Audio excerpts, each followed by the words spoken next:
Whatever, yeah. I think we can change that. What I heard is we can. There's a lot of yeah.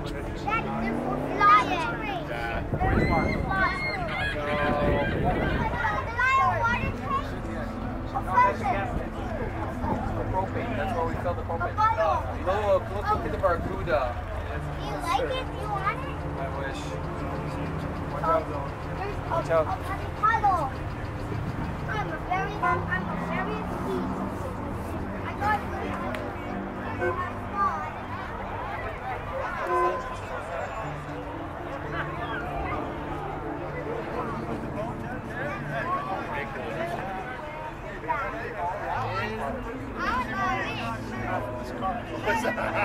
Steamer trunk, yeah.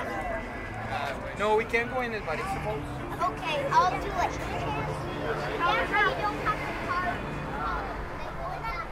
No, look at the old Porsche. That's an old Porsche. Do we see very nice cars? All right, it's time to go back. Yeah? No.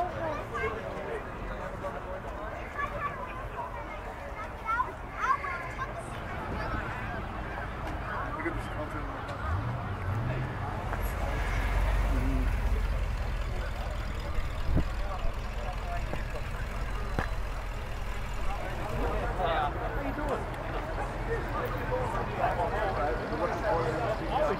I go by your house all the time, but I never see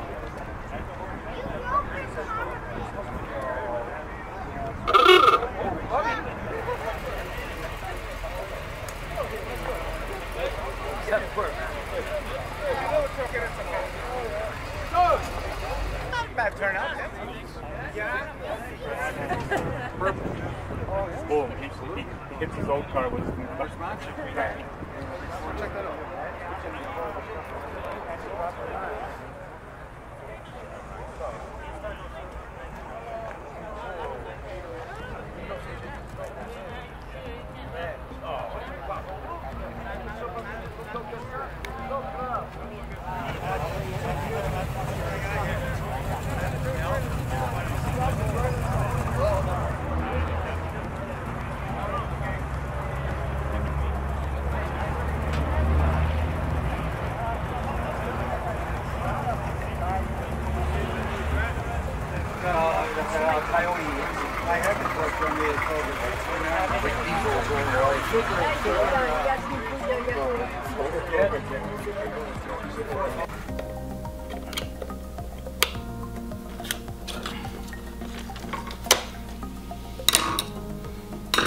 Hey guys, what's going on?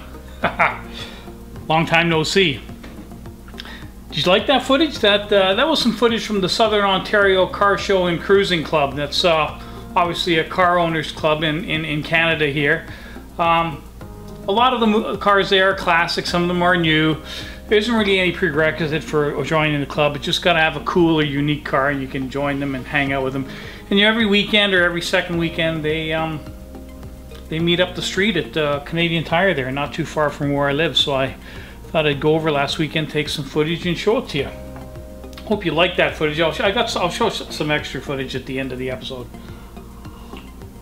Anyways, so I'm just working on one of my latest hobbies, one of my many hobbies. This is obviously a PZ, a Panzer IV. It's a remote control tank, a Henglong remote control tank. This is a hobby I got into just a little while ago. And yeah, it's a lot of fun, but you know, this hobby, like many hobbies, can be a real money pit. So yeah, I really like the Panzer. I know the Tiger and the Tiger II a lot more, you know, popular, a lot more than the PZ4, but truth be told, this is the workhorse of the German army. This is the tank that they use to take over Europe. And it's always been one of my favorite tanks, so when I decided to get into the hobby, this was definitely the first tank I bought. And I just love it. Now, I haven't done any weathering on it yet, but eventually I will. It's got this like infrared scope here, and you can open it up and you can put a soldier in there. But right now I've got the infrared on, because when you go out with it and you have tank battles, you can actually shoot other tanks, and this tells you whether you've been shot or not. So yeah, I just replaced the battery, so let's take a quick check here, see if it works. Let's see. Just gotta turn it on here. Is it on? I think it's on. Yeah, it's on. Okay. So let's see here. Okay.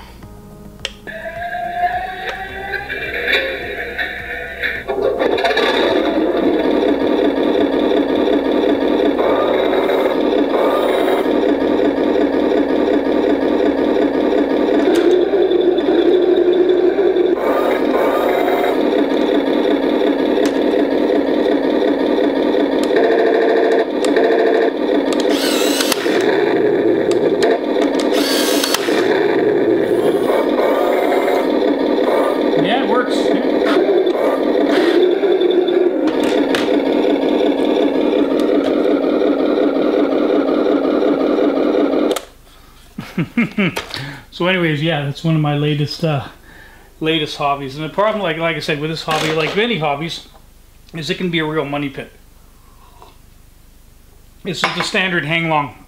To buy one of these, it's about 200 Canadian. And it comes with your standard material. You get your plastic tracks, your plastic gears inside, and it's a great tank as long as you're careful with it. But if you're running tank battles and using it a lot on the weekends, things can break down. You have to replace them. It's almost like owning a car. It needs regular upkeep. So the second tank I bought, I'm going to show you here, is the Sherman. Now this is a Pro Series. Now, like I said, this hang long, the original PZ, it cost me $200. The Pro Series Sherman, this one is about $450. And a lot of upgrades on this one. You get the recoiling gun on it, steel tracks, steel gears, steel mechanics inside, and again, like anything, you can upgrade it. If I want, I can get a steel turret for it, steel machine gun. So I mean, again, you can start at a couple hundred, and by the time you're done, you've got $1,000 tank. But I'm just trying to keep this. I don't want to go crazy on this hobby because God knows I have way too many hobbies already. But yeah, I'm very happy with it, and now it's just replacing the batteries because tomorrow afternoon we're going to go out and do some tanking. Yeah. Okay, yeah. Sorry, we haven't been around in a while, but I do have some footage to show you. We got some great books. We filmed them a little while ago. We are going to get around to shooting on a regular basis. We're still under lockdown in Ontario, although most of the lockdown's done. Within I think another month, we should be back up to normal. The Comic-Cons are starting up. They're going to be, I think Fan Expo is going to be October, so that should be interesting. Plus we got the Vintage Toy Show in November.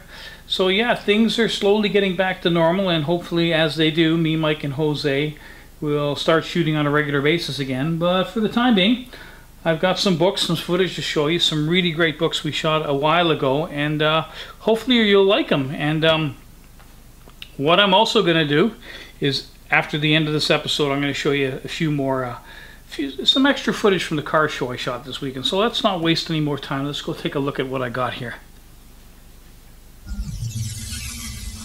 Okay, in this next segment, we're just going to show you a couple books. See, the thing is, we've been, not so much we, but Jose and Mike have been collecting so many books lately. Sometimes we really don't have the time to say as much about each book as we'd really like to. And so we're just going to run through these books. We'd rather show them, at least give you a glimpse of them rather than not show them at all. So what Jose's been picking up recently is a bunch of Chili books, which is a Marvel title that I don't think we've shown very often, but they've got some really great covers, and so we're going to go through them quickly here. So Jose, tell us a little bit about these books. Yeah, again, this is a continuation of my fascination with what I call good girl covers. These are what I call triple C rated Jose books. They're cheap and cheerful cookies, okay, as I call them. So this is, of course, Chili, and she was Millie's rival there. This is not the #1 issue. This is the special issue from December of '71, the queen size special. Lower mid-grade copy, about a 5, I would guess, 4, 5, 5, something like along those lines. splits on this book. In the higher grades, it can go anywhere from $35 to $90, $100. So I think I'm into it. I think most of these books between $5 and $25. I think. Piece, so I think, yeah. Yeah, exactly. So I think I paid $25, $30 on this book, which is fair enough, I guess. The next book is going to be issue number 2. Kind of psychedelic, kind of like, these books are from the 70s. They ran from basically around 1970 to around 1973. Again, kind of like I said, distracted cover, I usually call it. A little bit of an innuendo cover. Unlike the first issue special, these early chilies are all pretty good nick. I say VF copies or slightly better. I love the psychedelic 70s get up they're wearing. And you know, like I said, again, between VFs and near mint minuses, between 8, 9, and 9.2s, you're talking between $35 and $85 US. Yeah. So not insignificantly. So from a price point perspective, quite well done here. So it's a cool cover. What do you got under there, Mike? Good condition. I believe obviously we're going in here. Number 3, there's something interesting to say about this one, and I didn't know when I bought this one. I think I paid $25 for this one.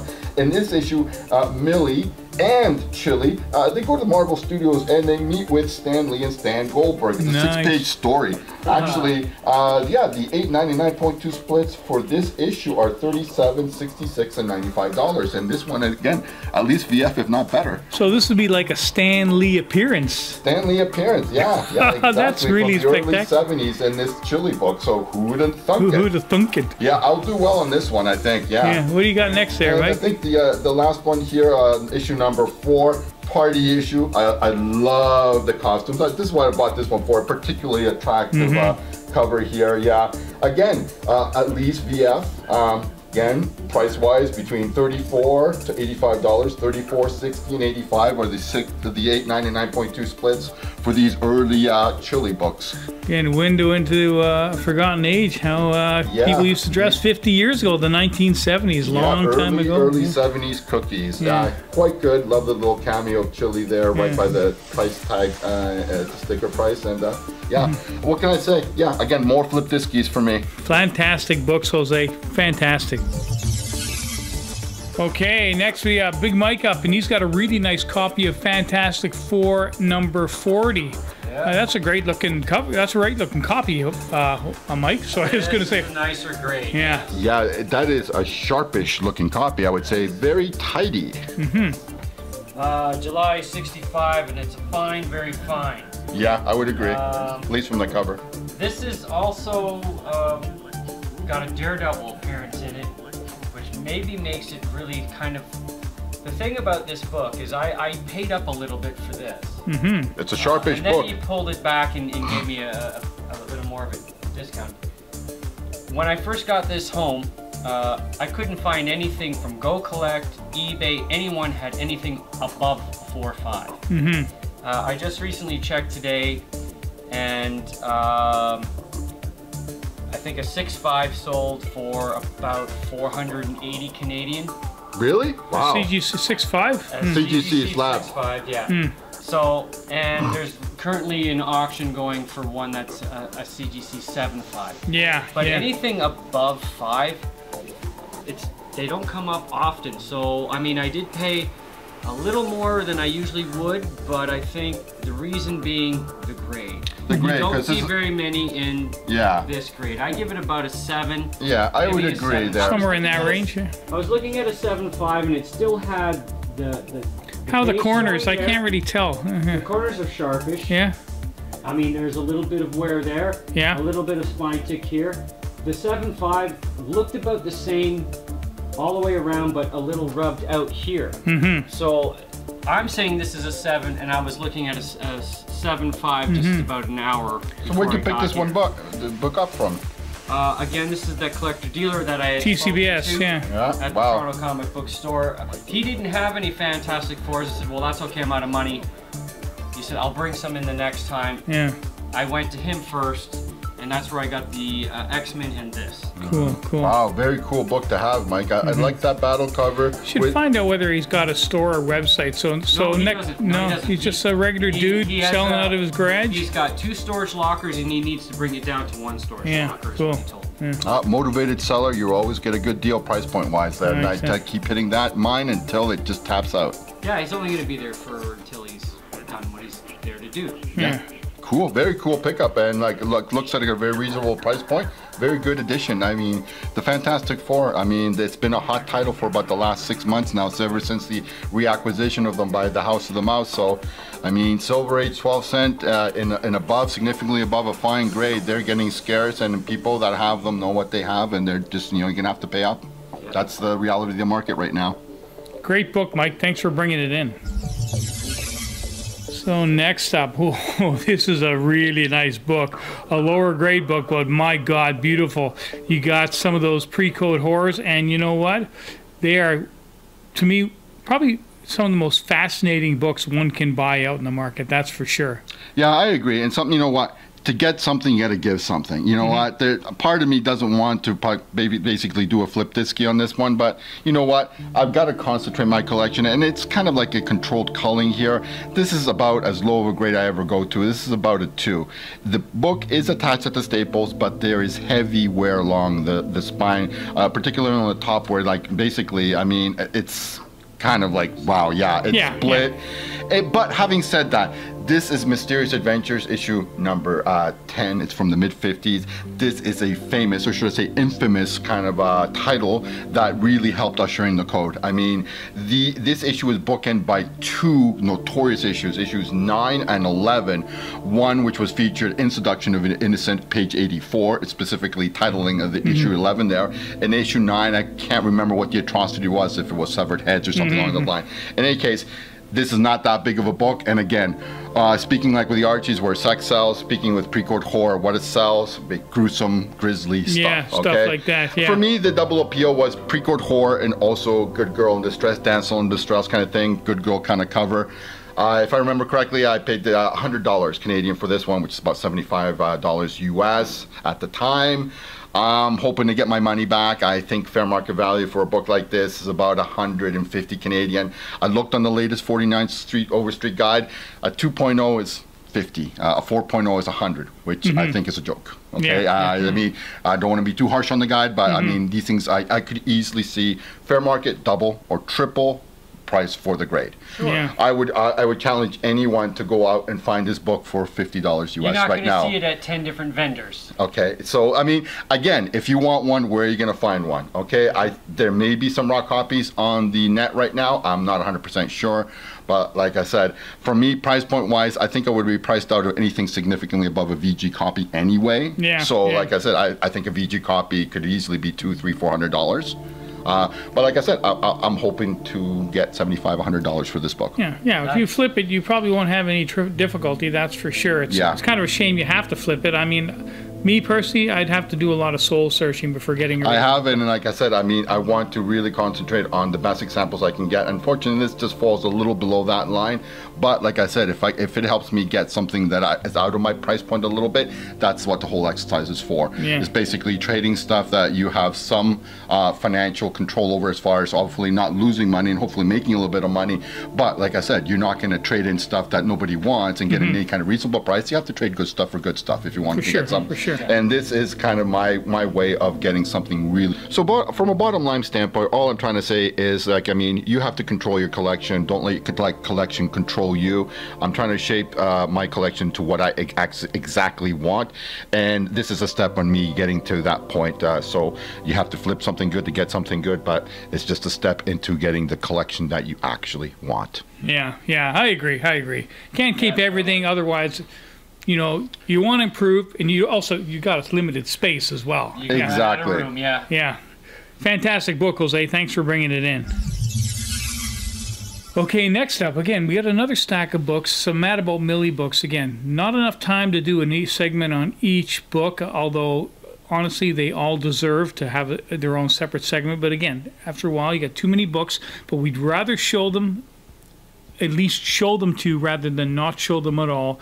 And the nice thing about these books, obviously, you got some great cover appeal, something we don't show very often, and maybe give you a bit of food for thought, something that you might not have thought about collecting, but maybe you want to in the future, Jose. So tell us, these are Mad About what Mad About Millie. Mad About Millie, yeah. Yeah, I think of Millie overdosed here. So let's think about that. We had started out with Millie the model. And then modeling with Millie, and we're ending with Mad About Millie. Mad About Millie, yeah. So enough Millie here. Yeah. Again, short-lived series, 16 issues, ran from April of '69 to November of 1970. Again, this was Marvel at the time trying to compete with, of course, Archie. Of course. Yeah. Yeah. Okay. So yeah, I mean, you can't help but love a good girl cover in the Archie style, I would call. The first 3 issues were giant issues, and the first issue actually in higher grades can be quite expensive, upwards of $200 or better for any kind of near mint looking copy. Really? Of course, this is issue number 2, not quite as much, but I would say something about a VF copy. And looking at the prices for number 2, it's going from $40 to $100 on the current Overstreet price guide. So if I remember correctly, again, these books I bought all between $5 and $25. So like I said, I'm into them price point wise for quite a good price. So again, I normally deal with dealers who give me a fair shake. The guy I'm going to be dealing with is a big Archie collector. This is a kind of Archie ancillary kind of thing. Anybody collecting Archie would be interested in collecting very much something like this, which is very much in an Archie style. So this is issue 2. I also have issues 4.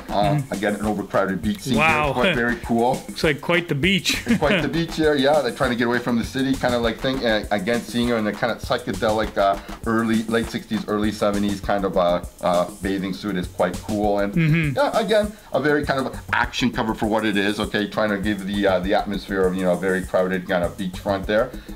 Enough said about that. You got on there, Mike. Number 4. Now these are normal sized issues.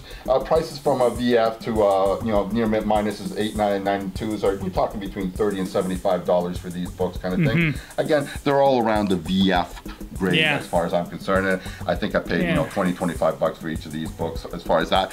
Again, cheap and cheerful. They're going to appeal to the good girl cover collector kind of thing who wants something cheap, and especially if they're an Archie fan, like I said, this would be right up their alley, so to speak. For sure, for yeah, sure. So 6, and I believe the last issue I have in the small run there, at number 8 there. Yeah. Here's something for the 21st century woman here, something, like wherever U2 star is basically a product ambassador, be branded about kind of, selling this, that, and the other thing.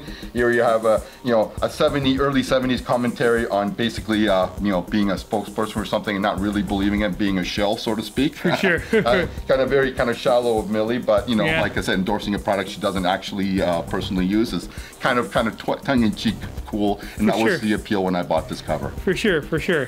And as Jose said, I mean, the market value on these books are anywhere from $30 to $70 a pop. Yeah, so in good shape, because like I said, you're going to find them. But like I said, if you find them anything above, a fine is when you're starting to get some collectability value for them. VG minus kind of like VG and below kind of copies. They're not going to command more than $1 or $2, if that. You want them, people who are going to collect them, and probably you want them at least around VF condition or better. Yeah. So I get the moral of the story is, I mean, if you're at the flea market or a garage sale or whatever, and you see these books, don't be dismissive if they're in good shape. Yeah, don't be turning your nose up at them just because it doesn't have Superman or Spider-Man on the cover. The value is where you find it, and they're really cool looking books. Exactly, and I will make money on these books. I am fairly certain of that.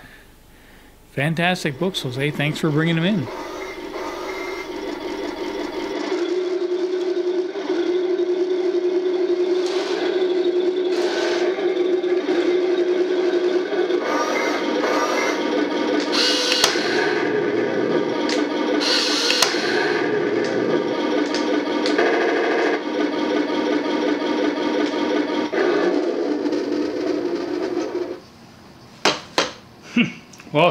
Well, that's it, guys. That's it for this episode. We'll see you at the next one.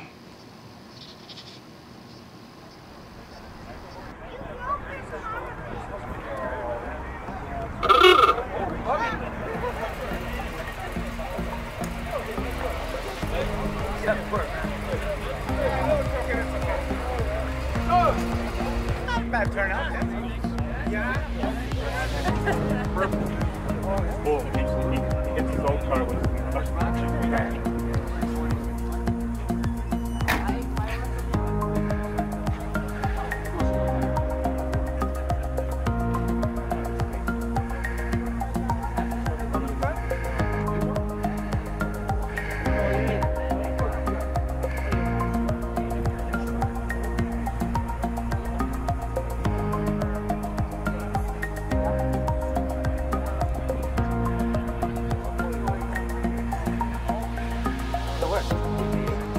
Where's the drop kick? How much do you want to see that?